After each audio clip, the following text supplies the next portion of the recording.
சிம்ம ராசி, கன்னி ராசி, துலாம் ராசி, விருச்சிக ராசி அன்பர்கள்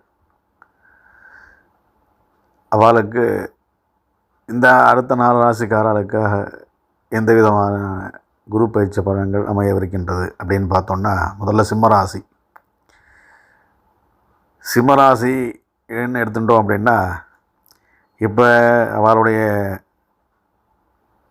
கிரகங்கள் எப்படி அமைஞ்சிருக்கு அப்படின்னா, சிம்மம், அதாவது அவருடைய சொந்த ராசியில் கேது இருக்கார், 3ல் சந்திரன்,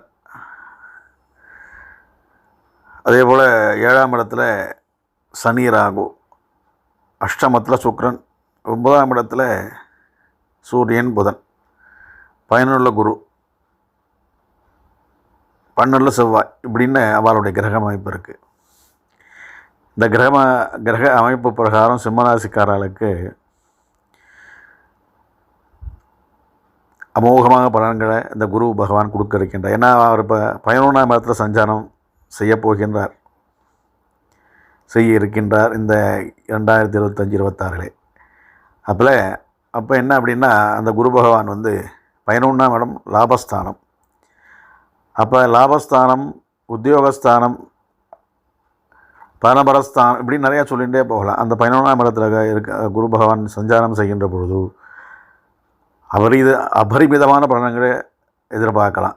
திடீர் வாகன சேர்க்கை, வஸ்து வாகன அமைப்புகள் அமையும், புது வீடு வாங்குறதுக்கு வாய்ப்புகள் வரும், புதுசாக கல்யாணம் ஆகிறதுக்கு வாய்ப்புகள் வரும், அதுபோல் வெளிநாடு மூலமாக உத்தியோகங்கள் வரதுக்கு வாய்ப்புகள் வரும், உத்தியோக லாபங்கள், அந்நிதேச லாபங்கள், இப்படின்னு நிறைய லாபத்தை நம்ம எதிர்பார்க்கலாம். நிறைய பண வரவுகள் எதிர்பார்க்கலாம், திடீர் யோகங்கள் எதிர்பார்க்கலாம். எனவே 11ஆம் இடம் குரு இருக்கக்கூடியதுனால அமோகமாக அபரிமிதமான ஒரு லாபத்தை, ஒரு சஞ்சாரத்தை இந்த 11ஆம் இடமானது தர இருக்கின்றது. அப்படின்னா அதில் எந்த விதமான சந்தேகமும் இல்லை. சரி, குரு பகவான் அவருடைய 5ஆம் இடத்தை பார்க்குறார். 5ஆம் இடம் பூர்வ புண்ணியஸ்தானம் அப்படிங்கிறதுனால அவருக்கு விவாகமாக ஆகாதவர்களுக்கு விவாகமாகறதுக்கு வாய்ப்புகள், சத்சந்தான பிராப்தி இல்லாதவர்களுக்கு, குழந்தை இல்லாதவர்களுக்கு குழந்தை உடனே கிடைக்கக்கூடிய வாய்ப்புகள், அதே போல் பூர்வ புண்ணிய ஸ்தானத்தில் பார்வை படுறதுனால நிறைய ஆன்மீக ரீதியான பிரயாணங்கள், அதே போல் பெரியவாளுடைய ஆசி, அந்த ஆசின் மூலமாக தடைப்பட்ட சுபகாரியங்கள்லாம் நடைபெறுவதற்கு வாய்ப்புகள், நீண்ட நாள் தடைப்பட்ட சுபகாரியங்கள் நடைபெறுவதற்கான வாய்ப்புகள்லாம் இப்போ உண்டாகப்போகுது. அது மட்டும் இல்லாமல் கேது லக்னத்தில் இருக்க கேது சொந்த ராசியிலே இருக்கிறதுனால அவளுக்கு அபரிமிதமான புத்திசாலித்தனமான ஒரு ஆன்மீக வழியில் ஈடுபாடு, அதே போல் படிக்காதவரெல்லாம் திடீர்னு படிக்க ஆரம்பிச்சிருவார். அதுக்கப்புறம் அப்படின்னு பார்த்தீங்க அப்படின்னா, அதாவது ராசியாவது 7ஆம் இடத்துல சனியும் ராகுவும் சேர்ந்துருக்கக்கூடியதுனால உங்களுக்கு என்னன்னு கேட்டிங்க அப்படின்னா, உடல் நலத்தில் ரொம்ப கவனமாக இருக்கணும். திடீர்னு வியாதிகள் வரத்துக்கு வாய்ப்புகள் உண்டு. ராகுவும் சேர்ந்து இருக்கக்கூடியதுனால 7ஆம் இடத்துல கலத்தஸ்தானம் அப்படின்னு சொல்லக்கூடிய அந்த 7ஆம் இடமானது அவளுக்கு சனி உச்சத்தில் இருக்கார், சொந்த வீட்டில் இருக்கார், ராகுவோட சேர்க்கை அப்படிங்கும்போது அவளுக்கு, அதாவது ஒரு விதத்தில் நன்மையாக இருந்தாலும், அதாவது உடல் ரீதியாக திடீர் சுகவீனங்கள், உடல்நல குறைபாடுகள்லாம் உண்டாவதற்கூடிய வாய்ப்புகள் இருக்குது அப்படின்னு சொல்லலாம். அதே போல் அஷ்டமத்தில் பார்த்திங்கன்னா சுக்கிரன் 8ல், சுக்கிரனுடைய இடத்துல சுக்கிரன் அஷ்டமத்தில் இருக்கக்கூடிய மறைந்தால் கூட அவளுக்கு திடீர் பண வரத்துக்கு வாய்ப்புகள், ஏதோ ஒரு வகையில் திடீர்னு பணம் வரும். அதே போல் ஆபரண சேர்க்கைகள் உருவாகும். திடீர்னு அவளுக்கு, அதாவது ஆபரண ரீதியாகவும் அழகு சாதனங்கள் ரீதியாகவும் அவளுக்கு திடீர்னு வாய்ப்புகள் உண்டாகும். அந்த ஆபரணங்கள் சேரும்பொழுது இயற்கையாலே அவளுக்கு அந்த அழகு சாதன நிலையங்களிலே வேலைகள் உண்டாத வாய்ப்புகள், அழகு சாதன நிலையங்களை உருவாக்கக்கூடிய வாய்ப்புகள்லாம் கிடைக்கலாம். அப்புறம் பார்த்தீங்கன்னா 9ஆம் இடத்துல பார்த்தீங்க அப்படின்னா புதாதித்ய யோகம். புதாதித்ய யோகம் இருக்கக்கூடியதுனால சொந்த தொழில் வாய்ப்புகளை உருவாகிறதுக்கான சூழ்நிலை ஏற்படலாம். அதே போல் திடீர்னு அவளுக்கு ப்ரமோஷன் கிடைக்கிறதுக்கு, வேலையில் ப்ரமோஷன் கிடைக்கிறதுக்கு வாய்ப்புகள் வரலாம். புது வேலை வாய்ப்பு அமைகிறதுக்கு வாய்ப்புகள் வரலாம். அப்படின்னு வேலை சம்பந்தமான விஷயங்கள்லாம் நிறைய கிடைக்கிறதுக்கு கூட வாய்ப்புகள் உருவாகும்.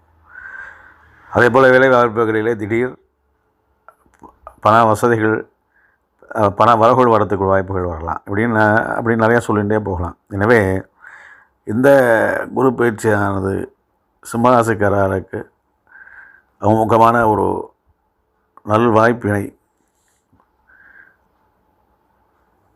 பணவரவு, தனவரவுலே வாகன வரவு இப்படின்னு நிறைய புது வகையான லாபங்களையும் வாய்ப்புகளையும் தர இருக்கின்றது. எப்படின்னா அது சந்தேகமே இல்லை. அடுத்ததாக கன்னிராசி அன்பர்கள். கன்னிக்கு எத்தனாம் இடத்துல குரு இருக்கார் அப்படின்னா, கன்னிக்கு பார்த்தீங்க அப்படின்னா 10ஆம் இடத்துல குரு இருக்கார். 10ஆம் இடத்துல குரு அப்படின்னு கேட்டிங்க அப்படின்னா 10ல் குரு இருக்கார். 10ல் குரு என்ன அப்படின்னு கேட்டிங்கன்னா அவளுக்கு எந்த விதமான பலன்கள் தர்றார் அப்படின்னா, அப்போ கன்னிராசி அன்பர்கள் பொதுவாக ரொம்ப அமைதியான அடக்கமான அன்பர்களாக இருந்தால் கூட அவளுக்கு புதிய வீடு, வாகனங்கள் இதெல்லாம் அமையக்கூடிய வாய்ப்புகள், ஆர்மியில் அதாவது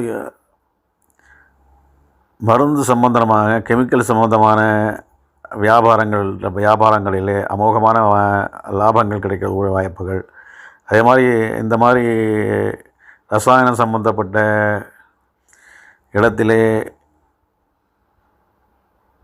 புதிய வேலைவாய்ப்புகள் கிடைக்கிறதுக்கூடிய சூழ்நிலைகள், அதேபோல் ஆர்மியில் வேலைவாய்ப்பு கிடைக்கக்கூடிய ஆர்மி, போலீஸ் இந்த மாதிரி அரசாங்க சம்பந்தமான வேலைகளிலே சேரக்கூடிய வாய்ப்புகள் உண்டாகிறதுக்கு இந்த குரு பயிற்சி சமயத்தில் வாய்ப்புகள் வரலாம். அதே போல் இப்போ அவருடைய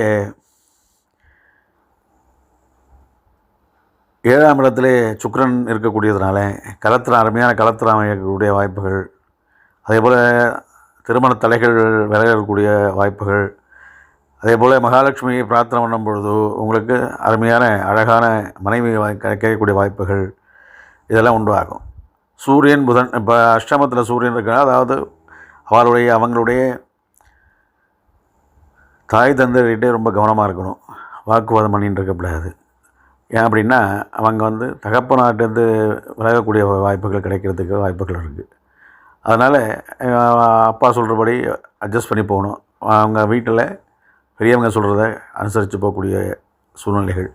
அதே போல் அவங்க தகப்பனாருக்கு திடீர்னு உடல்நலத்தில் குறைகள் வரக்கூடிய வாய்ப்புகள், நோய்வாய்ப்படக்கூடிய வாய்ப்புகள், அது சம்பந்தமான விரயங்கள் வரக்கூடிய வாய்ப்புகள்லாம் உண்டாகும்.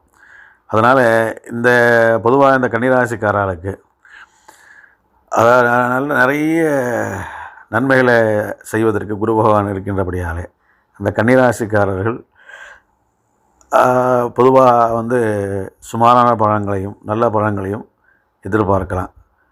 அதனால் இந்த கன்னிராசி அன்பர்கள் இந்த குரு பயிற்சியினாலே அபரிதமான பலன்களை, அருமையான பெயரையும் பெற இருக்கின்றார்கள் என்பதை இதன் மூலம் நம்ம அவளுக்கு தெரிவிச்சுக்கிறோம். அடுத்ததாக துளாராசி அன்பர்கள். துளாராசிக்கு பார்த்தீங்க அப்படின்னா சுக்கிரன் தான் அவருடைய ராசி அதிபதி. துலாத்துக்கு அதிபதி யார் அப்படின்னா சுக்கிரன் என்ன பண்ணுறாரு? அப்போ அவருக்கு எங்கே இருக்கார்? அவருடைய இடத்துல தங்கி இருக்கார் அப்படின்னா 9ஆம் இடத்துல உட்கார்றாரு. 9ஆம் இடத்துல அவளுக்கு ராசிக்கு யார்? துலாத்துக்கு. அப்போ அவளோட ராசிக்கு அதிபதியிலேருந்து இருக்கக்கூடியதுனால அவள் அங்கேருந்து அந்த 5ஆம் இடம் 9ஆம் இடத்துல பார்க்கக்கூடியதுனால அவளுக்கு அபரிதமான பலன்கள் ஏற்படுத்தக்கூடிய வாய்ப்புகள் உண்டு அப்படின்னு சொல்லலாம். பொதுவாக வந்து அதே மாதிரி 6ல் சுக்கிரன் இருக்கார். அதே மாதிரி 7ஆம் இடத்துல பார்த்தீங்கன்னா சூரியன் புதாதித்ய யோகம் வரத்துக்கு வாய்ப்புகள். அதே போல் வந்து 9ஆம் இடத்துல குரு குரு உட்கார்ந்துருக்கக்கூடியதுனால உங்களுக்கு பூர்வ புண்ணிய ஸ்தானத்தை பார்க்கக்கூடியதுனாலையும் உங்களுக்கு திடீர் சுபகாரியங்கள் நடக்கக்கூடிய வாய்ப்புகள் உண்டாகும். திடீர் குழந்தை பாக்கியம் கிடைக்கிறதுக்கூடிய வாய்ப்புகள் உண்டாகும். அதே போல் பெரியோர்களுடைய ஆசீர்வாதத்தினால திருமண தடைகள் விலகிறதுக்கு வாய்ப்புகள் வரும். திடீர் திருமணங்கள் சுபகாரியங்கள்லாம் நடைபெறத்துக்கு வாய்ப்புகள் வரும். எனவே இந்த குரு வந்து அவளுக்கு ஒரு நல்ல அருமையான ஒரு யோகத்தை தர இருக்கின்றார். 6ல் சுக்கிரன் இருக்கிறதுனால அவளுக்கு திடீர் பணவரவுகள் அதே போல் ஆபரண சேர்க்கைகள்லாம் உருவாக்குறது வாய்ப்புகள் உருவாகும் அப்படின்னு சொல்லலாம். எனவே இந்த குரு பயிற்சி அவளுக்கு அருமையான ஒரு யோகத்தை தர இருக்கின்றது அப்படின்னா அதில் சந்தேகமே இல்லை.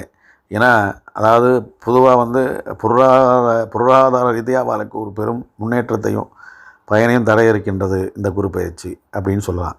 எனவே 2025-26 குரு பயிற்சி துளாராசிக்காரர்களுக்கு அமோகமான ஒரு நல் வாய்ப்பையும் பயனையும் தர இருக்கின்றது அப்படின்னு இதன் மூலமாக நம்ம அவளுக்கு தெரிவிச்சுக்கிறோம். அடுத்ததாக விருச்சிக ராசி அன்பர்களுக்கு எந்த மாதிரியான ஒரு அமைப்பு இருக்க போகிறது அப்படின்னு பார்த்தோம் அப்படின்னா,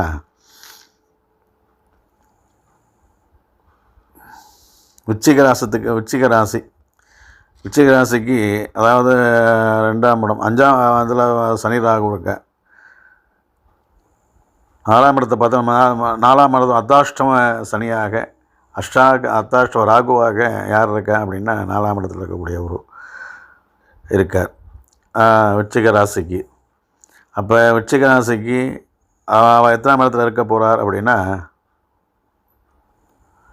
அஷ்டம குருவாக வரப்போகிறார்.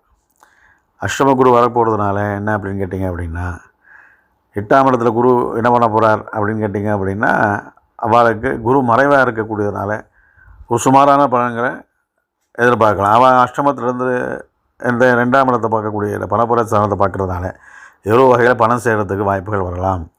அதே போல் வந்து கேது வந்து 10ல் ஒரு பாம்பு இருக்கிறதுனால உங்களுக்கு எதிர்பாராத பணவரவுகள் தனவரவுகள் வரலாம். அதே போல் 9ஆம் இடத்துல செவ்வாய் இருக்கிறதுனால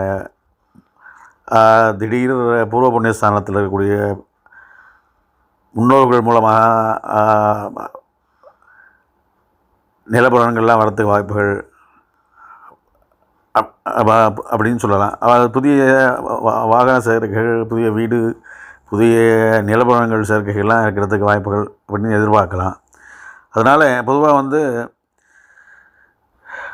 வெளிநாட்டில் தொடர்பாக வியாபாரங்கள் அல்லது வெளிநாட்டு தொடர்பான தொழில்களிலே ஒரு நல்ல முன்னேற்றம், பொருளாதார ரீதியான ஒரு முன்னேற்றம் இதெல்லாம் நடக்கிறதுக்கு வாய்ப்புகள் உண்டு. இருந்தாலும் அதாவது சுப விரயங்கள் நடந்துகிட்டே இருக்கக்கூடிய வாய்ப்புகள் உண்டு.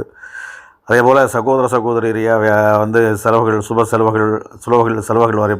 வருவதற்குரிய வாய்ப்புகள் உண்டு.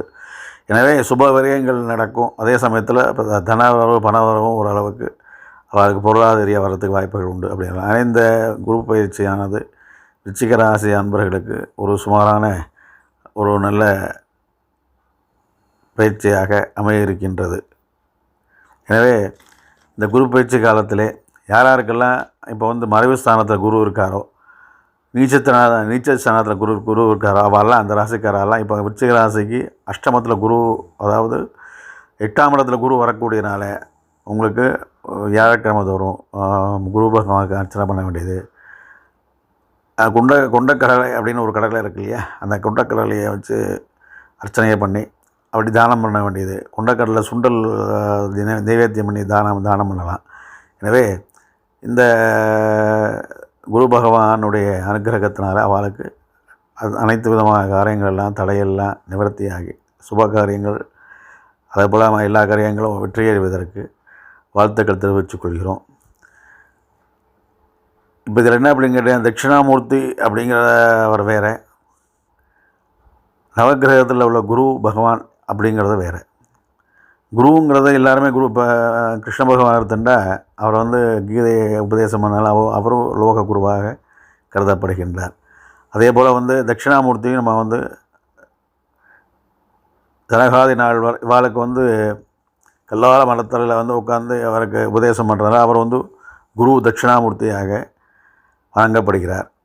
அப்படின்னு இருந்தால் கூட, அதாவது நவக்கிரக ரீதியாக வரக்கூடிய பிரகஸ்பதி குரு, அந்த மண்டலத்தில் இருக்கக்கூடிய குருவை நம்ம வந்து பிரார்த்தனை செய்யணும். அந்த குருவுக்கு தான் நம்ம இந்த மாதிரி பரிகாரங்கள் எல்லாம் செய்யணும் அப்படின்னு ஒரு விதி இருக்குது. அதனால் அது மூலமாக நம்ம வந்து செய்யும்போது சுப காரியங்கள்லாம் நமக்கு வந்து நிறைவேறுவதற்கு கூட வாய்ப்புகள் உண்டு. அதே போல் அது அந்த குரு பகவானை பிரார்த்தனை பண்ணி எல்லாம் பண்ணி முடித்த உடனே அதுக்கப்புறம் தட்சிணாமூர்த்தியை நம்ம வந்து வணங்கலாம். அவங்களுக்கு விருப்பப்பட்ட குரு ரீதியாக இருக்கக்கூடியவால நீங்கள் நம்ம வந்து தரிசனம் பண்ணலாம், பிரார்த்தனை பண்ணலாம். அதாவது வந்து இதுவான தவறும் கிடையாது. அதனால் நவக்கிரக குரு என்பவர் வேறு, தட்சிணாமூர்த்தி அப்படிங்கிறவர் வேறு. அதனால் ஒவ்வொரு வியாழக்கிழமையும் முதல்ல குரு பகவானுக்கு பிரார்த்தனை செஞ்சுட்டு தட்சிணாமூர்த்திக்கு நம்ம வந்து பிரார்த்தனை செய்யலாம். இந்த மாதிரி மற்ற இதையும் நம்ம வந்து செஞ்சுக்கலாம் அப்படிங்கிறதுக்காகத்தான் இந்த விளக்கத்தை சொல்கிறோம்.